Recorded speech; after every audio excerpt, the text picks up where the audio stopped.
Welcome to Chatting with Entrepreneurs.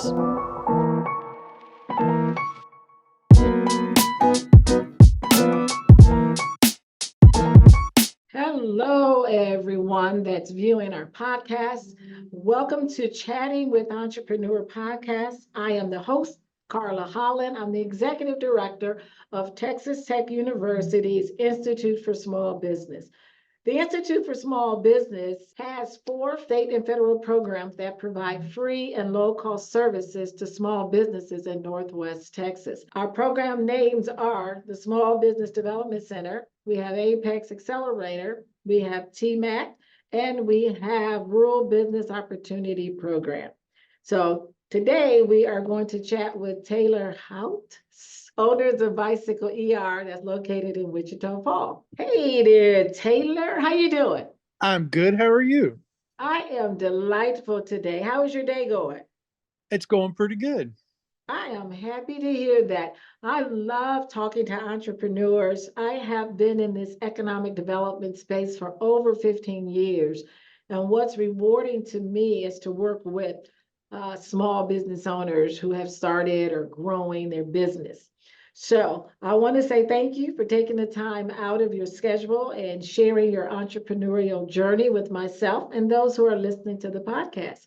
Let's start with tell us a little bit about your background before you started Bicycle ER. Well, I've pretty much been a mechanic on one thing or another all my life. I spent 10 years in the Navy, where I was doing electrical and mechanical work. I got out after 10 years and went to West Texas and was in the oil field for most all of it, one way or another. And then my wife and we ended up moving to Wichita Falls, which is a little more east and a little more north. And we work on base as contractors, still mechanicking. And then last year is when I opened. Well, I say last year, 2021 was when I opened Bicycle ER. Oh, excellent. And thank you for your service, your military service. So You're tell welcome. me, why did you decide to start a business when you already were a contractor on base? What was kind of your mindset to do that? I've always wanted to do my own thing, and cycling was just an easy thing. My business model to start out with was to have basically I'd been going to rides, and I wanted to have a people always forget to bring things. And I thought, man, it would be super convenient if there was somebody set up here that had all the stuff that everybody forgets. And that's how it started. It didn't. The trailer was a whole lot of weekend working. I didn't get into a brick and mortar building until this past February. So this February will be 1 year in this building. But I've cycling's always been a thing for me. I mean, I started riding a 2-wheel bike when I was 2. So Wow, you must be gifted because most 2-year-olds are on a tricycle and not a two-wheel bike. my my grandfather, who was like 6'2", ran behind me on a little bitty Schwinn bicycle for I don't know how many miles because we didn't have training wheels. So he just ran behind me with his hand on the seat until I just took off or he passed out. I don't know, one of the two. But Well, I think that's how we all learn. If I think right, back, we didn't have the wheels on the side. I forgot what you call them. It's kind of like run behind and let go, and then you fall, and then you get back up and you do it again. So right. cycling is a part of my heart. I lived in San Diego for a while, and I would get up and ride my bike in the morning. I'd ride 20 miles. I really love it. But since I've been here in Lubbock, I have not been on a bike whatsoever. So since you decided to start your business, how did you prepare? Well, I had a game plan that I wanted to do, or I knew what I wanted to do, but I didn't know how to get there. And I had some friends tell me that to go to the SBDC, and I talked to Walter, and he pretty much lined me out on all the things I needed to do. He got me hooked up and everything. I started with an LLC, basically just got me lined out as to the things that I was going to need and to get me started. And like I said, when I started in the trailer, it was a little different. And so I kind of, worked out of the house and a little bit, but it's grown progress a lot since then. I'm glad you mentioned the Small Business Development Center. That is one of the programs that's part of the Institute for Small Business, and the services are at no cost. So you got Hmm. to work with Walter. He got to help you do all of this at no cost. And so I hope our listeners, if they're thinking, if they have a business and need to grow or want to start, will take advantage of that. So you mentioned a trailer, you mentioned a house. So right now I see you're in a building, correct? Yes, ma'am. So how did you finance your business? Well, most of it was I just bought a little at a time, That's and good. started small, and then I had a private, and I want to say an investor who loaned me the money to buy the building. That was about all I really needed was the money for the building. Everything else I've paid for with money that I had. So, Awesome. And now working with the investor, did you all map out a contract? Were you afraid? Did you trust them? How do you find an investor? well, this happened to be coincidental. He was my neighbor across the street, Huh, and he owns a couple different investment companies. And we were just talking about what I wanted to do, and he was like, "Well, we can do that. I'll drop a contract with the plans and excellent. payment schedule and all that, and we'll go from there." And he made it really easy for me, and actually now I'm making almost double payments on my mortgage for this building. The building itself was built in 1932, Okay. and the man who's owned it since the 80s is the same guy who started the Hotter Than Hell bicycle rally back 40 something years ago, and his name's Awesome. Roby Christie. And he's always wanted this building to be a bike shop, and it has been off and on, but it sat vacant for about 5 years when he approached me, and I couldn't pass it up. The location and the shop itself is super cool, so it just kind of fit. Everything worked out.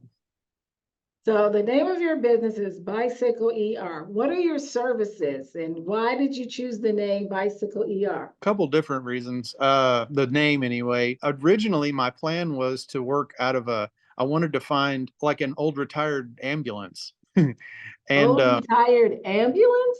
yeah, and Oh, be able to work out of the back of that. Uh, wow. I'm real big on doing things different. I mean, everybody does kind of the same thing, so I try to do things different just for something different to look at, I guess. I don't know. I just don't I want to be an individual. I don't want to be, like the masses. So originally the plan was to do the emergency, the bicycle ER was going to be the ambulance Oh, thing. So kind of the name just kind of stuck. yeah. The logo, my cousin drew up, who's an artist out in California. So it just kind of everything just kind of fit together. As far as the services go, I didn't want to get tied into any big bike brands because they require a lot of money to get in with them and stuff like that. And Art. there's quotas and everything.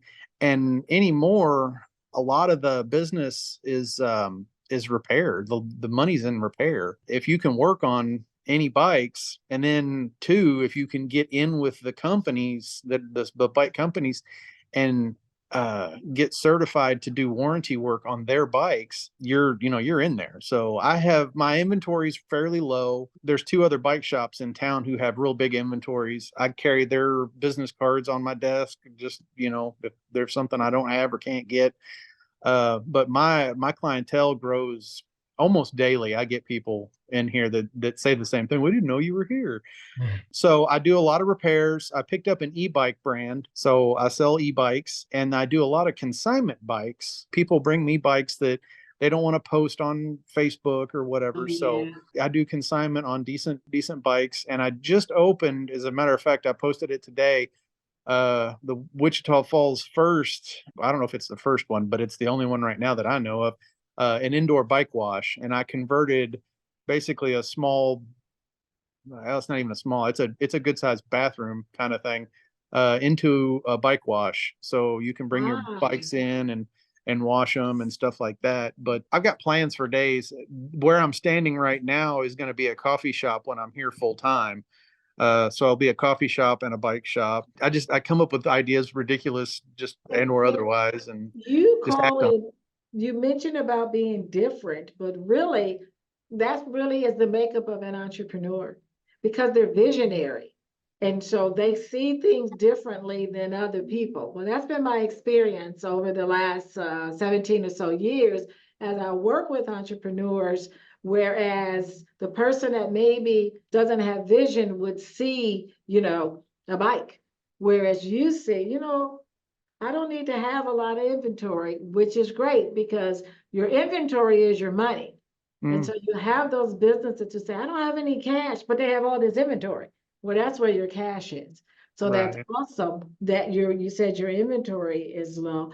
And I love, love, love that you have the cards of your competitors. No one else would ever do that, but people shop for the experience and the fact that you can say, I don't have it, but John Bikes down the street or whatever the name is can Hmm. help you. So they got help, even though it may not have been from you, but they remember, oh yeah, Bicycle ER helped me. I Right. I want to go back to the cycling that you did. Are Hmm. you able to provide a service to have those emergency needs that you said they always forget something and somebody needs to have, what they've forgotten. Do you do that or is that in the works? I don't actually go to a whole lot of big bike races other than, well, I say that a local one, the local races we have around within, and I say local, within an hour or so drive. I still try and make, and I keep a basic inventory on the trailer of things that people commonly forget. But really, the majority of my business is maintenance. Cyclists are horrible about pulling a bike out of the garage and throwing it on the back of their car and then showing up at a race and being like, oh, I don't have any tires on this thing. Or, I'm missing a chain, or, it doesn't shift. So um, I try and fix that. I do pretty good under pressure, so I've gotten a lot of people that are like, my race starts in 20 minutes. Can you fix this? And it's like, yeah, I can do it. My big thing is seeing people happy. A lot of the rides, people break down and they're bummed out and don't think that they're going to be able to get back in it for the day or that they're done for the day. And I can fix their stuff and then they get back on the road. And that just makes people happy. If it's got anything to do with cycling and it makes people happy, I'm interested in it. And that's how I kind of plan my business. I don't have any delusions of being some giant millionaire or anything. This is what makes me happy, and making other people happy on a bicycle makes me super happy. Well, actually, the fact that you're happy, you are a millionaire. Oh, right. Yeah, yeah, because we always want to measure it with money, but life is so much more than money. And so I'm looking at your website here, which is beautiful. It's Thank very you. nice. What type of marketing do you do? You said your clients are increasing daily. What type of marketing do you do to bring people in or to let them know, hey, I can fix or clean your bike? Well, I do a lot of Facebook and Instagram posts and stuff. I have a TikTok account, but I haven't posted anything on it in a while. But I have a company that handles that built my website, and they are actually own radio stations and stuff too. So they did a commercial spot for me, and then but most of my stuff is word of mouth. Actually, our town's not huge. I guess my customer service is pretty good, so people tell other people about me. The base is a big one. I've got a lot of pilots and stuff that come in, and it started off with just one or two pilots, and they go back and tell everybody else, so it works out. I don't have a whole lot of money invested in advertising at the moment, but But it doesn't sound like you need it. So don't throw good money out the window just because people think you should advertise. I love your example of word of mouth. And what that really speaks to is your connections to your community. You were in the military, so knowing the pilots, you were in the cycling, so people know you. So I'm sure that makes a big difference that your word of mouth really does go out pretty far. that's another thing. The community, you mentioned community, that's another thing. Where I'm at is the mountain bike trailhead that's literally right outside my front door. Oh, Across the river, I'm right on a river. is a 25-mile concrete trail that goes all the way around the city.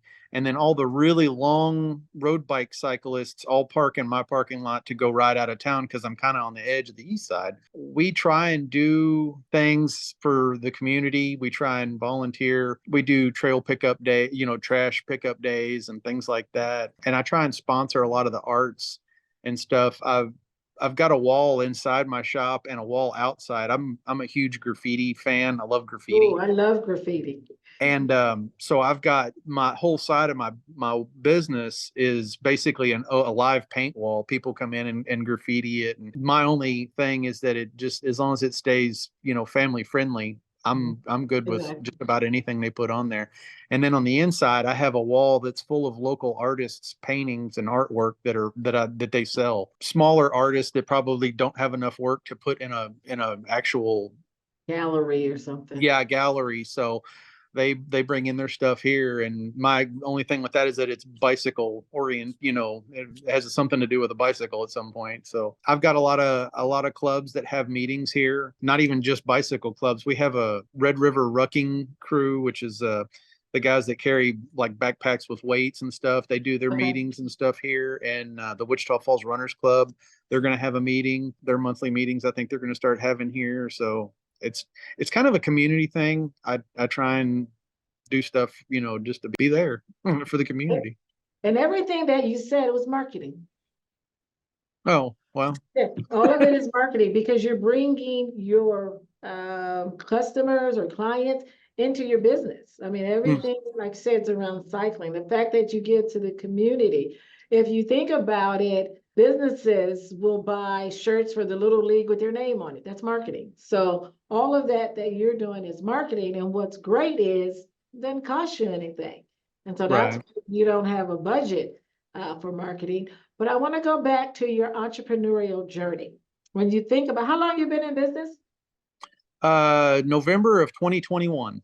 Okay. So what were some of the highs and what were some of the lows you've experienced in owning your own business? The highs are just making people happy, being able to do what I want to do when I want to do it, and having the customer base that I do and making people happy really is the high. I mean, that's kind of why I do it, because it makes me happy. I'm not gonna lie, but I mean, it makes me happy to to Mhm. do that. The lows, I guess, there's a whole lot of legwork and paperwork, and my bookkeeping skills are horrible.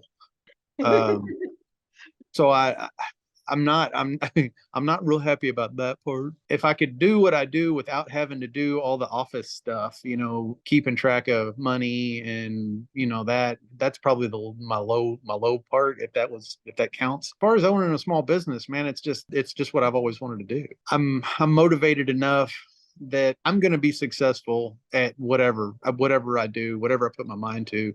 Love that. That's just this kind of person that I am. I So love that. I love the confidence that I also feel that's like an entrepreneurial trait that I'm not gonna fail.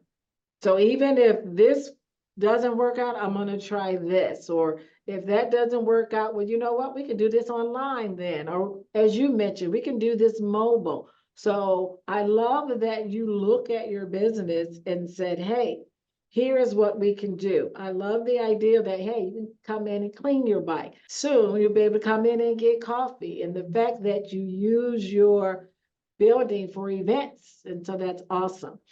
What I want to ask as we come to a close is what advice would you give to an entrepreneur that is thinking about starting a business? don't expect to make just a bunch of money right off the bat for starters. Take it slow. Don't get into a whole bunch of debt right off bat. I've tried to keep all that reeled in. I have a wife who helps me with that. She's at the opposite end of the spectrum. She's real careful, and I'm kind of the risk taker. So the two of us balanced out, make pretty decent decisions. Do something that you love. It makes all the difference in the world. I mean, I've always enjoyed being a mechanic, but when I'm doing it for me, it's a whole nother world. I could be over here in the shop for days on end without even looking at a clock. Just be motivated, be confident in what you're doing and the service that you're providing, and just kill it. I mean, just go after it with everything. You can't do it if you're not fully into it. If you're not wholeheartedly into it, You can't half do it. So Taylor, for those listeners who have bicycle challenges, where can they find you? Where are you located? I am in Wichita Falls. My address is 502 Wichita Street. I am just on the edge of downtown in Wichita Falls. My website is bicycle-er.com. Can they call you if they have a question or? They can. My local phone number is 940 232 4274. Taylor, I want to thank you for your time. I want to wish you much success in Bicycle ER. I want to say to our listener, this concludes our chat with Taylor, owner of Bicycle ER in Wichita Falls. Thank you, Taylor. Thank you.